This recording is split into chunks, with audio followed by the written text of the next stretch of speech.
So I was driving to our pickup game in San Diego and I said to myself, F it, let's do another preview because there are only 2 teams left in the World Cup. Yes, 2! And I'm not sure why I'm acting surprised since I'm 100% sure you already knew that, but anyway. 4 years after Germany won the tournament in 2014 and then bombed out of the group stages this time around, which actually happened to Spain after they won it in 2010. They bombed out of the group stages in 2014. And to Italy after they won it in 2006 because they bombed out of the group stages in 2010. It's now up to France or Croatia to continue this tradition of becoming champions and then bombing out in the group stages the following World Cup. So I wish them both the best of luck. But let's start with France first and the 2 things that I think they need to do to win this final. 1, don't sit back, because as much as I appreciated and understood why they sat back against Belgium because it crowded the spaces where Eden Hazard, Romelu Lukaku, and Kevin De Bruyne usually do their thing, I really feel like this tactic would only help Croatia if they do it again because the Croatians have to be tired from all the extra minutes that they've been playing. So sitting back would give Croatia the opportunity to dictate the tempo of the game. When instead I believe France should high press them from the start and try to stomp on their throats defensively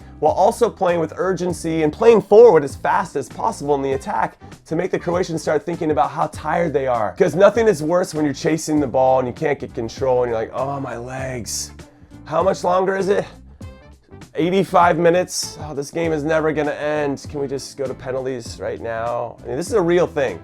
I've experienced it. So even though Croatia has shown some incredible mental fortitude to even get to this final, I believe they are vulnerable energy-wise. So France needs to make them work for everything on both sides of the ball so it cuts into Croatia's energy reserves. Also, and this is me being very selfish, the last 3 World Cup finals, in 2006, which was won on penalties by Italy, and in 2010, which was won by Spain in extra time, and in 2014, which was won by Germany 1-0 in extra time, well, these games are always tight.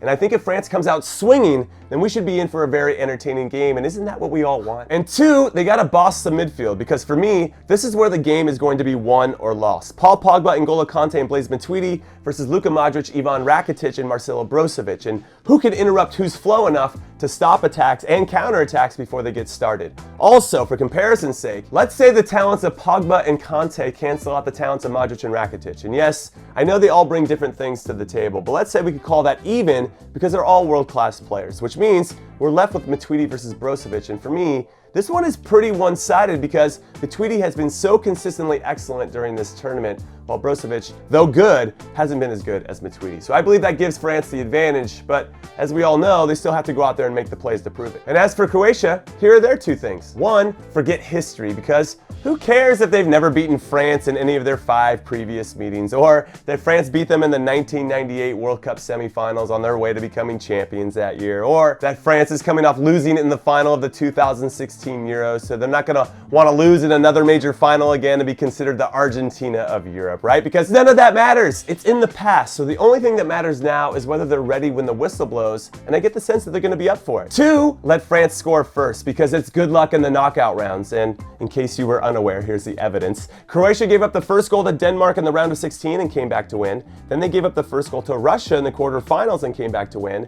And then finally they gave up the first goal to England in the semifinals and came back to win. So why don't they just cap it off and do it again in the final by lulling France into a false sense of security by giving up the first goal and then stinging them for a goal to tie it up and then beating them in extra time with the game winner right before the 120 minutes is expired, which would be their 4th consecutive 120-minute game, which we could argue, if they pull this off, could be one of the greatest team achievements in World Cup history. So with all this being said, and then dividing by the players that France has coming off the bench, multiplied by Croatia's heart and determination, and then carrying the 2, my mathematical prediction says, even though every time Croatia has survived the game in extra time, I've said to myself, there's no way they can do it again. They have proved me wrong.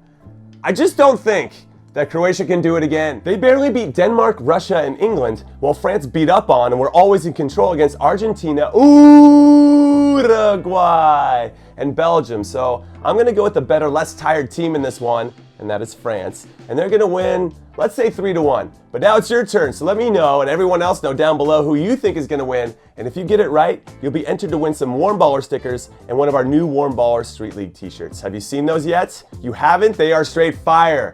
And yes, I know I still owe everyone group stage stickers, and I'm gonna be reaching out next week when this is over. So just so you know. So be on the lookout. Anyway, thank you for watching. Please hit like and subscribe if you haven't already, and enjoy the final. Later.